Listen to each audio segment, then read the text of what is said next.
আসসালামু আলাইকুম রহমতুল্লাহ। আজকে একটা দারুণ খবর দিব। কারো কাছে দারুণ, আবার কারো কাছে ভালো লাগার নাও হতে পারে। যারা স্কুলে বেশি বেশি সময় কাটাতে ভালোবাসেন তাদের কাছে অতটা হয়তো ভালো লাগবে না, কারণ শনিবার স্কুল আর হচ্ছে না। শুধু আর একটা মানে আগামীকাল 8 জুন শনিবার স্কুল হচ্ছে। এর পরের শনিবার থেকে, অর্থাৎ এর পরের শনিবার তো ঈদুল আজহা ছুটি হয়ে যাচ্ছে। তারপর থেকে যে শনিবারগুলো আসবে সেইগুলোতে আর স্কুল চলবে না।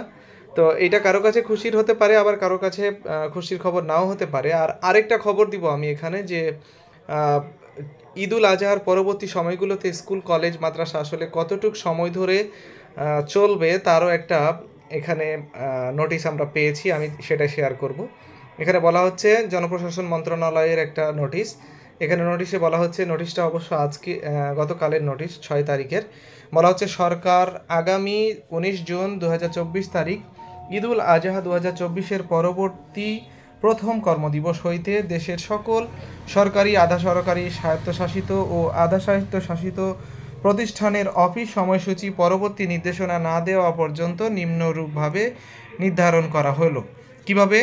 রবিবার থেকে বৃহস্পতিবার হবে সকাল 9টা থেকে 9 ঘটিকা থেকে বিকাল 5 ঘটিকা পর্যন্ত।